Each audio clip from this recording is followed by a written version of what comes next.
ये कहानी है निक एडम्स की, एक अमेरिकन सोल्जर जिसकी जिंदगी में अचानक से एक ऐसा मोड़ आता है जो उसे जापान की अंधेरी गलियों और याकुजा डांस की दुनिया में ले जाता है। 1954 का साल था और निक को एक गंभीर अपराध के लिए जापान में 10 साल की सजा सुनाई गई थी। एक दिन की शुरुआत में निक को जेल के गंदे और तंग बाथरूम की सफाई का काम सौंपा जाता है। रास्ते में उसे 5 हट्टे कट्टे टैटू वाले कैदियों का सामना होता है।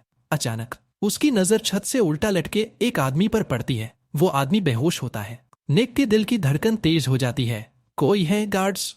निक को उम्मीद होती है कि उसकी इस बहादुरी के लिए उसे तारीफ मिलेगी, लेकिन होता इसका उल्टा है।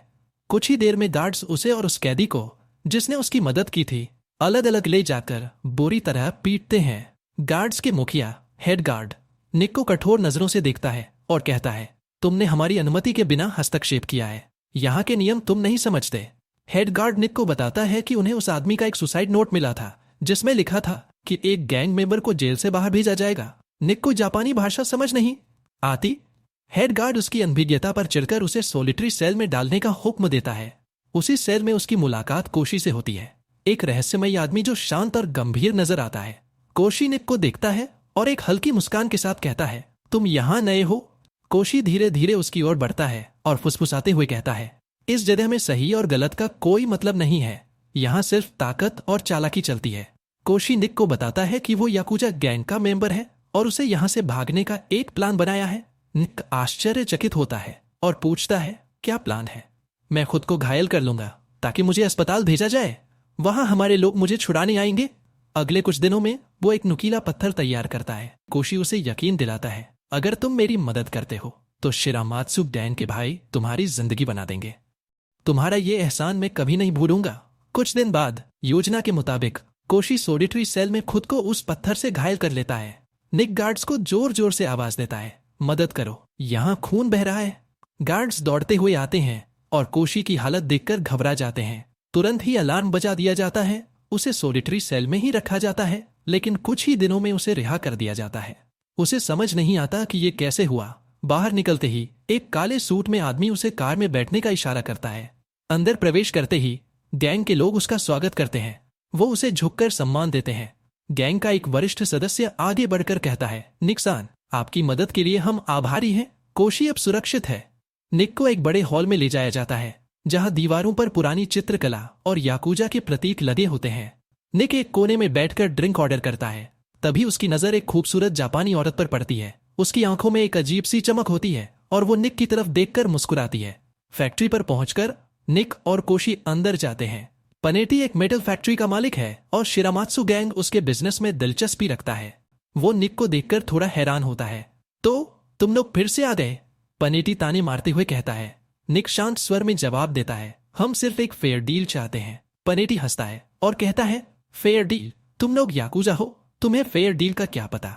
निक उसकी बातों को नजरअंदाज करता है और समझाने की कोशिश करता है, लेकिन पनेटी अपनी जिद पर अड़ा रहता है। मैं अपनी फैक्ट्री सस्ते दामों पर नहीं बेचने वाला। तुम्हें जो करना है कर लो। निक को समझ आ जाता है कि बातों से कुछ नहीं होगा।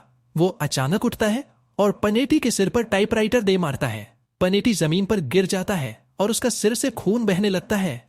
निक और कोशी वहां से निकल जाते हैं। कार में बैठते ही कोशी हंसते हुए कहता है, तुम्हारा तरीका कुछ अलग है लेकिन असरदार है। पहली नौकरी के सफलतापूर्वक पूरे होने के बाद शिरामात्सु के लोग निक को एक बार में ले जाते हैं। वहां का माहौल खुशनुमा होता है। सभी लोग जश्न मना रहे होते हैं, लेकिन तभी सैसु गैंग के कुछ लोग वहां आ जाते हैं। आखिरकार गुस्से में आकर निक उसके सिर पर बोतल तोड़ देता है।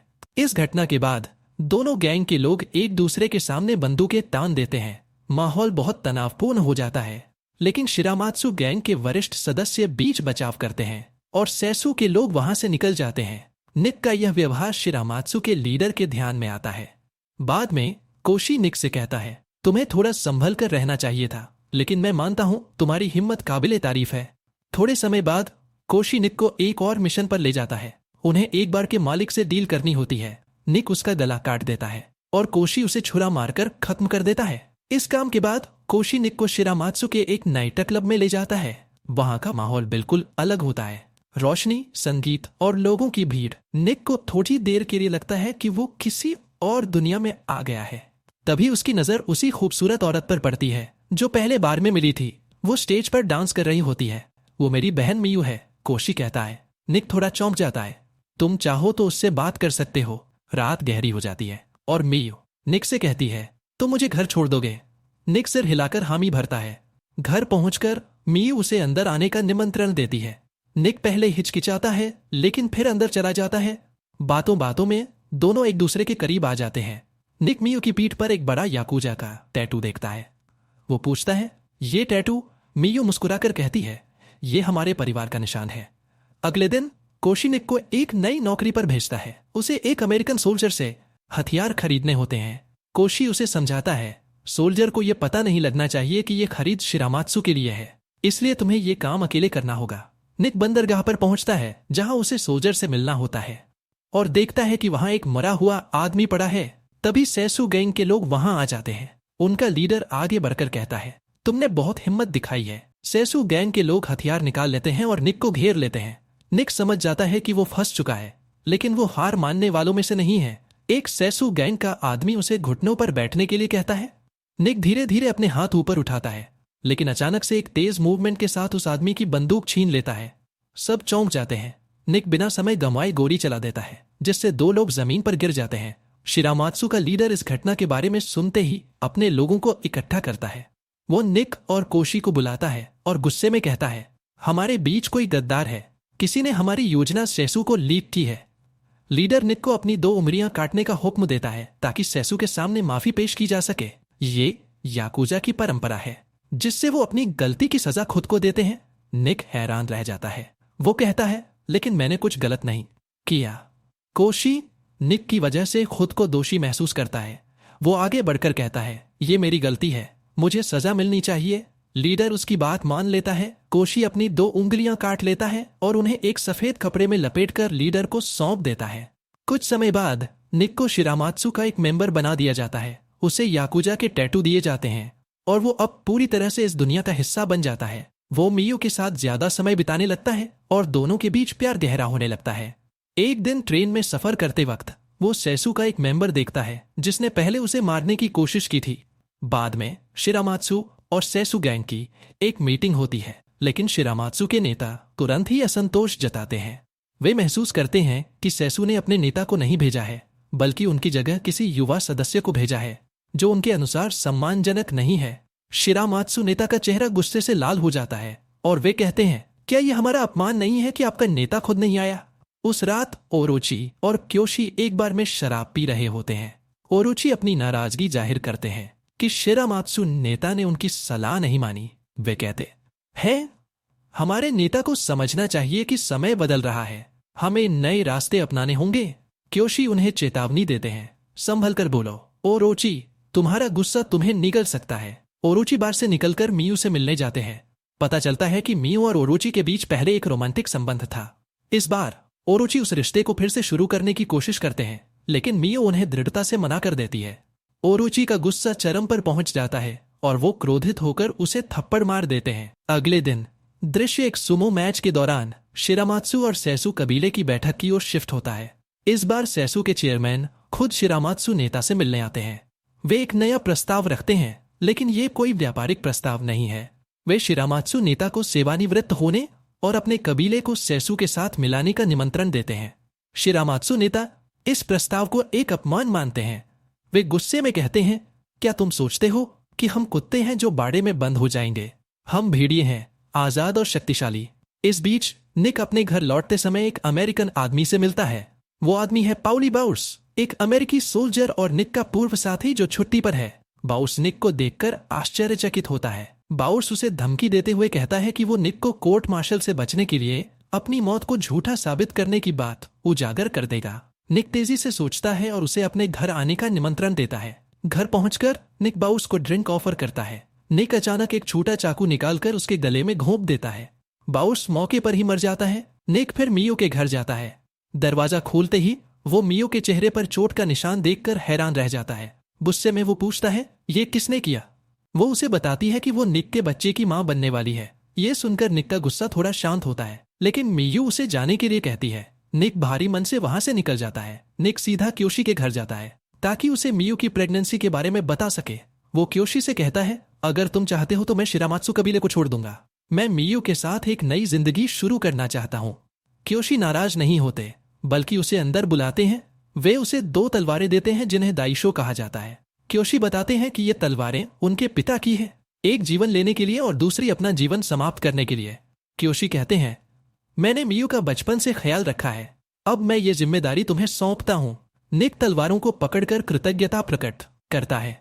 वो क्योशी से बाउस के शरीर को दफनाने में मदद करने की भी बात करता है। दूसरी ओर सेसु मुख्यालय में ओरोची को सेसु कबीले के नेता से बात करते हुए देखा जाता है।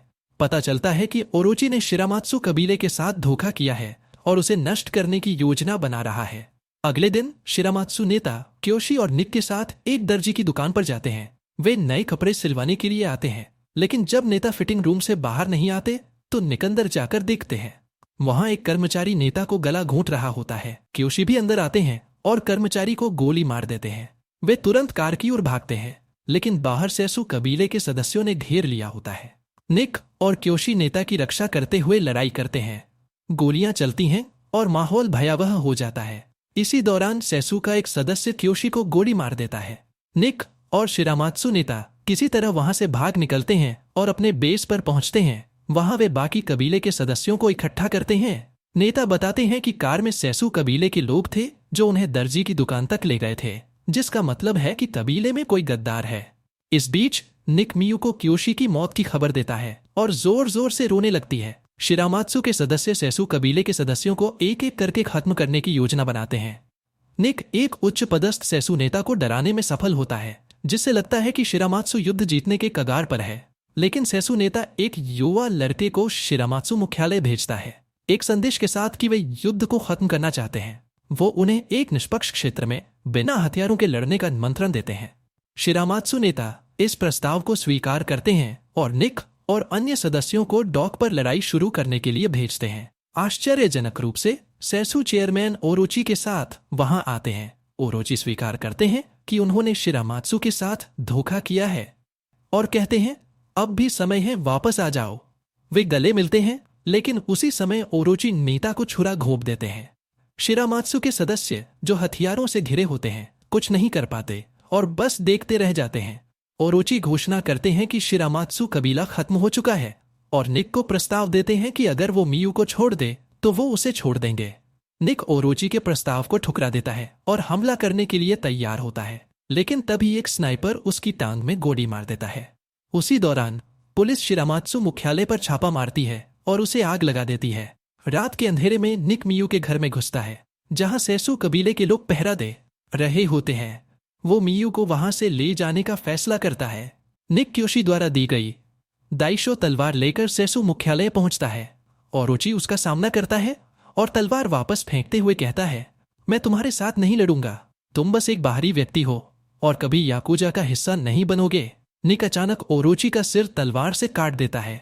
सभी हैरान रह जाते हैं। सेसु कबीले का नेता एक अन्य सदस्य को निक पर गोली चलाने से रोकता है और कहता है, तुमने शिरामात्सु का बदला ले लिया है, अब घर जाओ। निक उनकी बात मानकर वहां से चला जाता है। कहानी का अंत निक के उस अपार्टमेंट में पहुंचने से होता है जहां उसने मियू को छिपाया होता है। मियू उसे देखते ही गले लगा लेती है। वहां शिरामात्सु के कुछ याकुजा सदस्य भी होते हैं जो निक को झुककर सम्मान देते हैं, इस संकेत के साथ कि शायद निक अब शिरामात्सु कबीले का अगला नेता बनने जा रहा है।